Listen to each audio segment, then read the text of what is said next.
So I'm Chris Braitch. Let's try that again. Apparently I really like ampersands because there are quite a lot on that slide. I only realised it when I had a quick look this morning. So finding hope and healing, that's kind of what I'm going to be talking about today. I'm a dad of 3 wonderful children, 2 of which are still here and 1 who's moved on to the next life, Ben. And I'm a partner to Poppy, who's my wonderful girlfriend. I'm a coach, predominantly kind of trauma coaching, anxiety.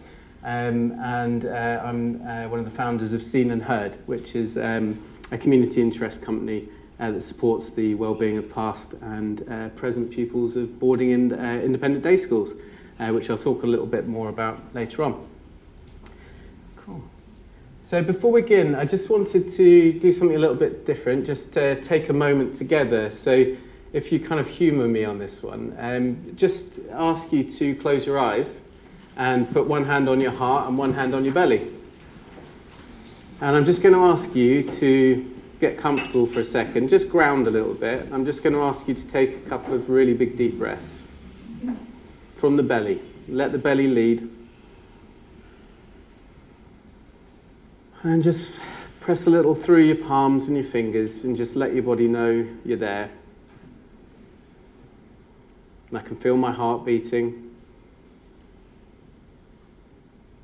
And just take a moment to recognise that although I'm here for a few minutes to share a bit of my story, that there are so many stories in this room.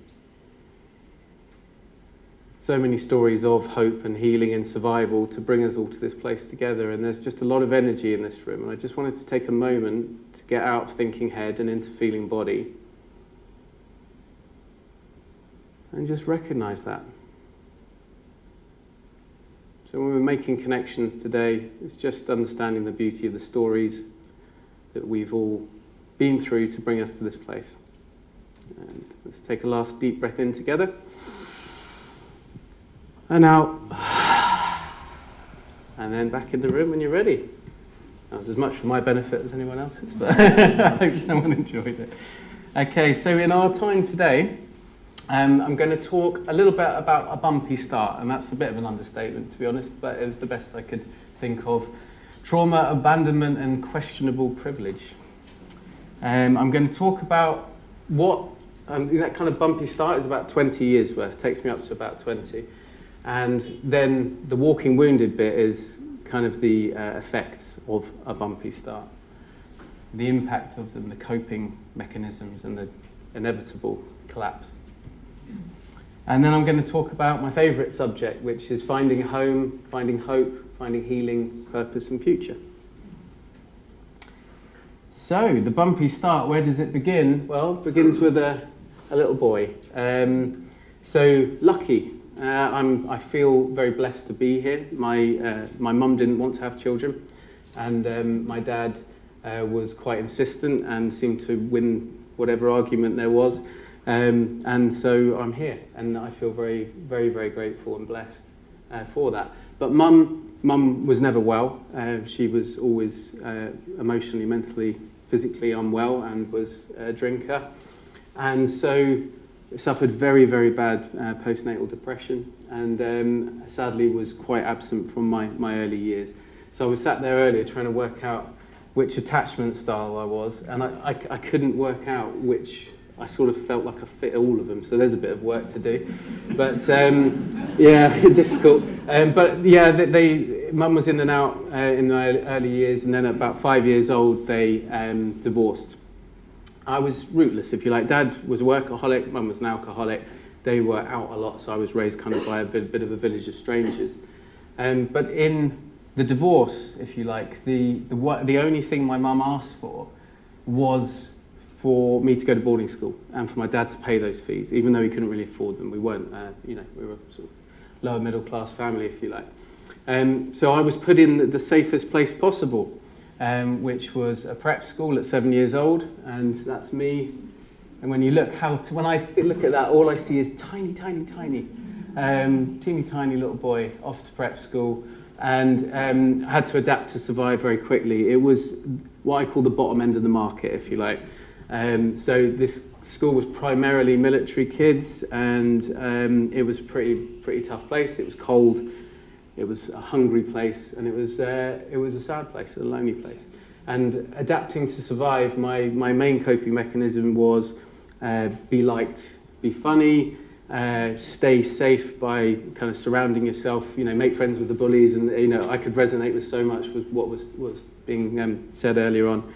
But there was something always with me that I had I always felt like a little light, and when I was outside in nature or when I was running, and all I can remember from that school, I've got so much kind of dissociative memories, but it's just running through playing fields and finding trees and things like that. So it was a battle to sort of hold on to that light. But I kind of lost the battle a little bit, and I started to really detach. So by the time I got to my second prep school at 10, I was pretty battle hardened by that point.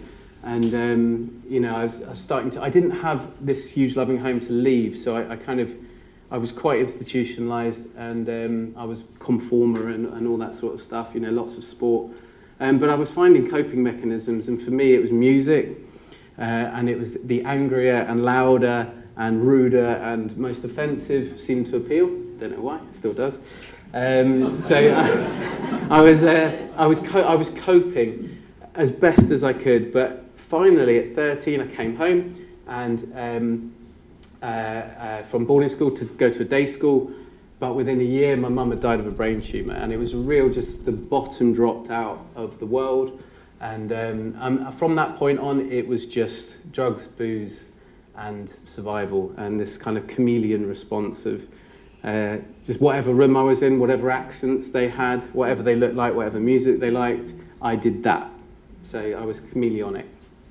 And then surviving, so sort of this is now like 15 onwards, and with a sandwich and a glass of beer, and I pretty much had a sandwich and a glass of beer in my hand for most of the next 20 years, or with a fag hanging out of one mouth and a betting slip in this hand, and I just medicated myself thoroughly for a long time. I was quite disciplined with it, but as someone else said, I'd kind of wait till that point in the day to start drinking. I think Penny said it, and then I'd hammer it. I was the binge drinking kind of king. So yeah, a lot of hiding from myself and others.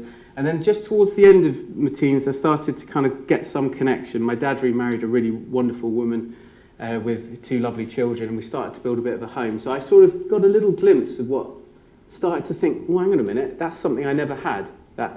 So the things started to stir.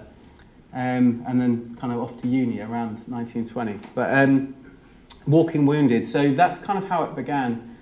What were the consequences? Well, Jesus, they were physical. Someone mentioned autoimmune conditions.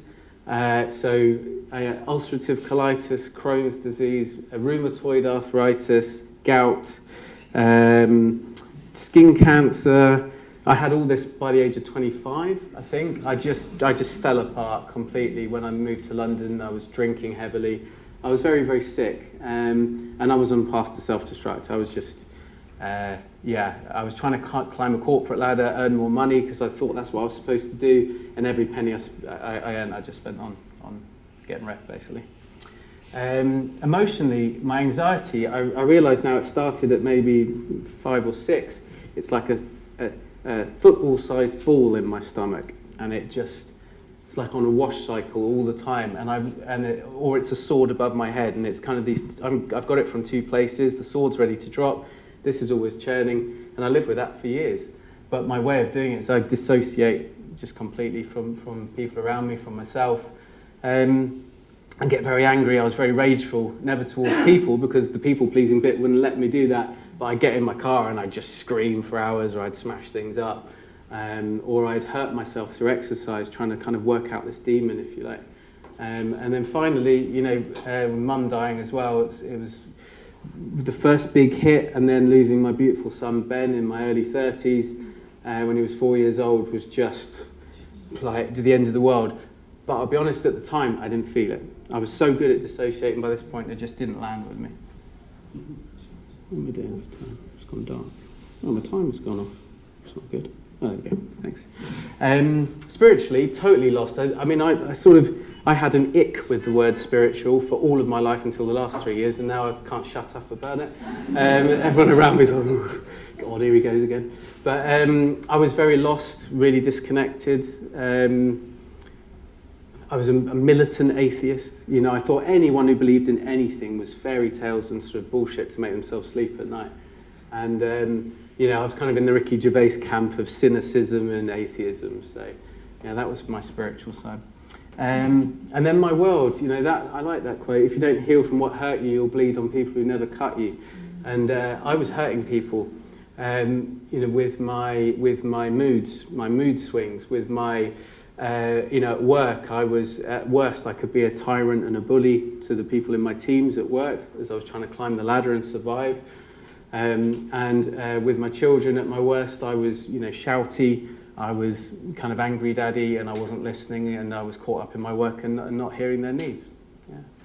And I was consuming at a rate, you know, just booze and food and gambling, and, you know, it got to the point where to self-medicate on a Friday night when I didn't have my children, I was up to 4 or 5 addictions in one night.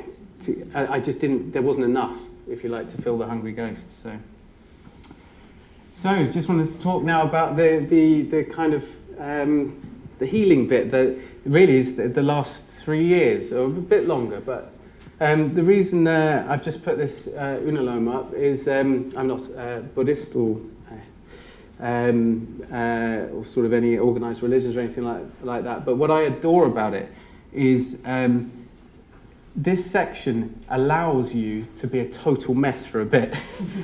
And then there is a redemption path at the end. So the reason I like this is because I'm like, okay, well, you're supposed to be a fucking mess for ages. And so I'm very much still in the wiggly wormy bit of making errors and learning.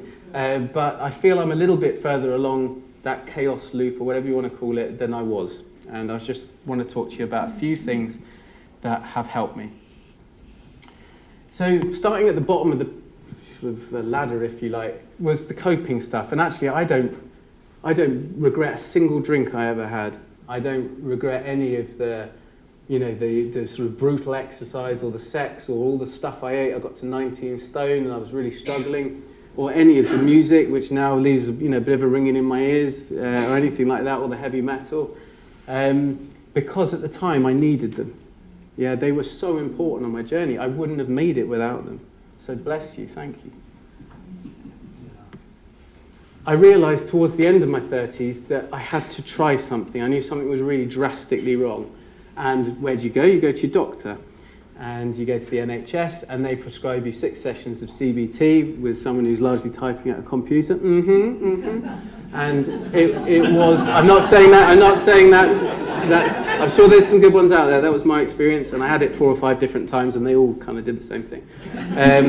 It did something for me, so I do not, there is always a bit of therapy for every part of your journey, I believe, and none of it was wasted, ever wasted. But at the time, it didn't give me the breakthrough I needed. I did some of my own psychotherapy I paid for, but I didn't have a lot of spare money. And then I started walking miles and miles and miles. Now, I would do it as a pub crawl. And so the way I got myself to it was I would agree to walk 3 miles between pubs. And I ended up walking, because I like drinking, about 15, 20 miles a day. But in the same time as doing all that, I was processing. And I was processing that something was really wrong and I was not well. And wallet. You know, 3 years ago, almost to the date, I can feel it kind of coming around like an anniversary. I had a fucking massive breakdown.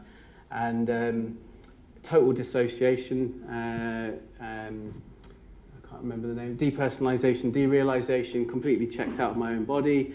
Didn't know where I was, didn't think I existed, absolute meltdown. I still managed somehow to walk the kids to school every day, but that was about it, and then I come home and collapse. So what happened next? In that darkest hour, I Googled, and so this is why I can't really hate Google too much, but I Googled, and I found Piers Cross, who is here in this room, and he is... He saved my life, and a good coach, a good therapist, a good retreat, a good whatever, spiritual guru, they will save your life and they will build you a new one as well, just by standing beside you. So bless you, Piers, thank you. I found emotional freedom technique, so if anyone in the room taps, Come on, peers, where are you? Tap. Any tappers out there? Lovely. Okay, good. That is incredible, and I believe it can completely heal the world if we can get it into schools and all other places. And I started listening and reading as much as I could. A lot of Piers' podcasts. They taught me more about life than virtually everything in the 30 years before that. Growth. So I read The Body Keeps the Score, and it changed my life. When I realised that everything I was feeling in my body was a clue to how to heal myself, and if I started to listen to my body, I would know where to go. It was just, blew my mind. And then I realised I couldn't do it alone.